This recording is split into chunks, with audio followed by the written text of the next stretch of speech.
নমস্কার বন্ধুরা, ঐশিত কিচেনে সবাইকে জানাই স্বাগত। আজ আমি একটা নতুন রেসিপি নিয়ে চলে এসেছি। আজ আমি দেখাবো চিংড়ি মাছের কোপ্তা কারি। আমরা তো মাছ আনলেই মালাইকারি বানাই। একবার এইভাবে চিংড়ি মাছের কোপ্তা কারি বানিয়ে খেয়ে দেখুন, আর মালাইকারি খেতে ইচ্ছা করবে না বা চিংড়ি মাছের অন্য কোনো রেসিপি করতে ইচ্ছা করবে না। এখানে আমি একটা মিক্সিং জার নিয়েছি, এর মধ্যে দিয়ে দেব পুরানো নারকেল।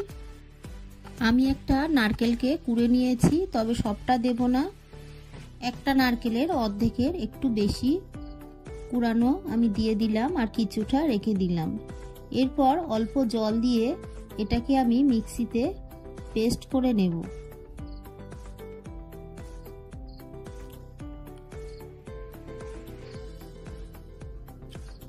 পেস্ট করে আমি এটাকে ঢেলে রেখে দেখুন, এখানে আমি নিয়েছি চিংড়ি মাছ। চিংড়ি মাছটাকে ভালো করে খোসা ছাড়িয়ে নিয়েছি। 500 গ্রাম চিংড়ি মাছ নিয়েছি, আর মিক্সার জারের মধ্যে আমি 250 গ্রামের মতো দিয়ে দিলাম। অল্প জল দিয়ে আমি চিংড়ি মাছটাকে পেস্ট করে নেব।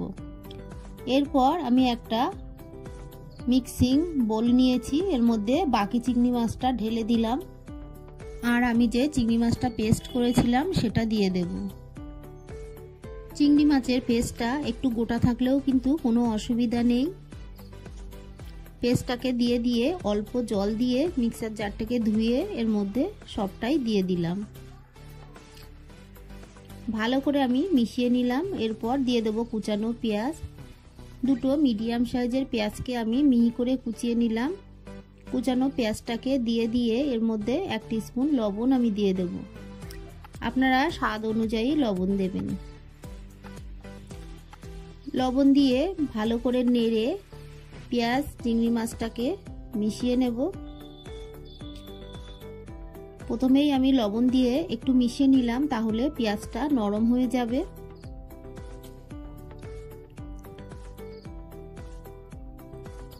ভালো করে মিশিয়ে নিলাম। এরপর এর মধ্যে দিয়ে দিলাম হলুদ গুঁড়ো, দিয়ে আরো একটু মিশিয়ে নেব। আমার এই রেসিপিটি আপনাদের ভালো লাগলে আমার চ্যানেলটিকে সাবস্ক্রাইব করে আমার পাশে থাকবেন, আর পাশে থাকা বেল আইকনটি ক্লিক করে দেবেন, তাহলে আমার নতুন নতুন ভিডিও নোটিফিকেশন আপনাদের কাছে পৌঁছে যাবে। ভালো করে মিশিয়ে নিয়ে এখানে আমি দিয়ে দিলাম 50 গ্রাম মতো বেসন, তবে একবারে সবটা দিলাম না, কিছুটা রেখে দিলাম। এরপর দিয়ে দিলাম 50 গ্রাম চালের গুঁড়ো, দিয়ে ভালো করে মিশিয়ে নেব। আমি এখানে গোবিন্দভোগ চালের গুঁড়ো দিলাম। আপনাদের বাড়িতে গোবিন্দভোগ চাল গুঁড়ো করা না থাকলে আপনারা গোটা গোবিন্দভোগ চাল ভিজিয়ে তারপরে বেটে নিয়ে দিতে পারেন, সেটাও কিন্তু একই খেতে লাগবে। খুব ভালো করে মিশিয়ে নেব।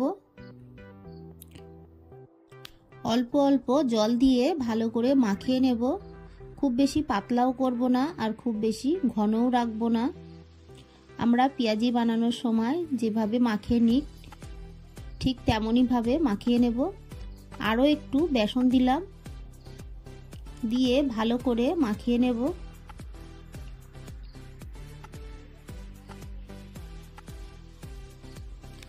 আপনারা চাইলে এইভাবেই বড়া বানিয়ে খেতে পারেন, তবে এর মধ্যে কাঁচা লঙ্কা কুচি দেবেন, তাহলে খেতে ভালো লাগবে। আমি কোপ্তাটাকে বানিয়ে কারি বানাবো, তাই কাঁচা লঙ্কা কুচি দিলাম না। আর বাড়িতে বাচ্চা আছে, তাই আমি লঙ্কাটা দিলাম না। আপনারা চাইলে এর মধ্যে কুচানো লঙ্কা দিয়ে কোপ্তা কারি করে নিতে পারেন। গ্যাসে কড়া বসিয়ে দিয়ে সাদা তেল গরম করে নিলাম। এরপর ছোট ছোট কোপ্তার শেপ দিয়ে সবগুলোকে আমি ভেজে নেব। আপনারা আপনাদের পছন্দ মতো করতে পারেন, ছোট বা বড়।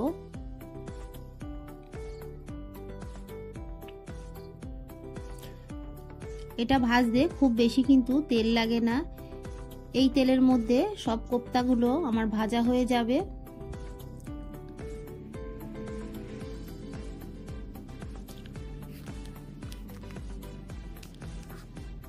উল্টে পাল্টে ভালো করে ভেজে নিলাম। এরপর সবগুলোকে তুলে নিয়ে বাকি কোপ্তাগুলো দিয়ে ভেজে নেব।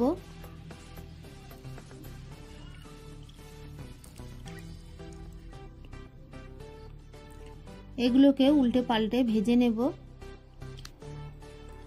ভাজা হয়ে গেছে, এরপর তুলে নেব। একইভাবে সব কোপ্তাগুলোকে আমি ভেজে নিলাম। কড়াই আমি দিয়ে দিলাম একটু সর্ষের তেল। তেলটাকে গরম করে নেব। দিয়ে দিলাম একটা গোটা শুকনো লঙ্কা। এরপর দিয়ে দেব হাফ টিস্পুন গোটা জিরে। দিয়ে দেব তেজপাতা, দুটো ছোট ছোট তেজপাতাকে আমি দুভাগ করে দিলাম। ফোড়নটাকে কয়েক সেকেন্ড নেড়ে ভেজে নিয়েছি। এরপর দিয়ে দিলাম 1 টিস্পুন আদা বাটা। আদা বাটা দিয়ে আমি জল দিয়ে দিলাম। দিয়ে দিলাম 1 টিস্পুন জিরে গুঁড়ো। দিয়ে দেব স্বাদ অনুযায়ী লঙ্কার গুঁড়ো। এরপর দিয়ে দেব হলুদ গুঁড়ো। ভালো করে মশলাটাকে কষিয়ে নেব। মশলা দিয়ে দেখুন তেল বেরিয়েছে, এরকম ভাবেই মশলাটাকে ভালো করে কষিয়ে নিতে হবে। এরপর দেখুন আমি যে নারকেলটা মিক্সিতে পেস্ট করে নিয়েছি সেটার মধ্যে জল দিয়ে এরপর ভালো করে ছেঁকে নেব। নারকেলের যে দুধটা আমি সবটাই বার করে নিলাম। এগুলোকে আবারও জলের মধ্যে দিয়ে ভালো করে মিশিয়ে নিয়ে আবারও আমি ছেঁকে নেব।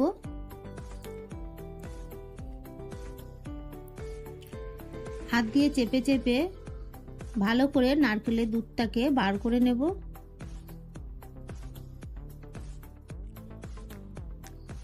এরপর আমি ভালো করে ফুটতে দেব। দেখুন ভালো করে ফুটে উঠেছে। ভেজে রাখা কোপ্তাগুলো দিয়ে দেব। কোপ্তাগুলোকে দিয়ে একটু নেড়ে দেব।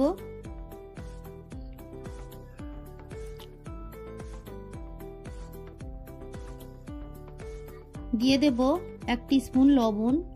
আমি মশলাটা কষানোর সময় লবণ দিতে ভুলে গেছি। আপনারা চাইলে মশলাটা যখন দেবেন সেই সময় লবণটা দিয়ে দেবেন। লবণটাকে মিশিয়ে নিয়ে আমি ঢাকা দিয়ে বেশ কিছুক্ষণ ফুটিয়ে নিলাম। ঢাকাটা তুলে এর মধ্যে দিয়ে দেব চিনি। এই কোপ্তা কারিতে একটু চিনি বেশি লাগে, আমি 1.5 টিস্পুন চিনি দিলাম। আপনারা আপনাদের স্বাদ অনুযায়ী চিনি দেবেন। চিনিটা অবশ্যই দেবেন, চিনিটা দিলে এর স্বাদটা বেড়ে যায়। ভালো করে এবার ফুটিয়ে নেব। আমি অফ ক্যামেরায় চেখে দেখেছি একটু লবণ লাগবে, তাই আরও একটু লবণ দিলাম। দিয়ে বেশ কিছুক্ষণ আমি ফুটিয়ে নিয়ে এরপর দিয়ে দেব সানরাইজের শাহি গরম মশলা।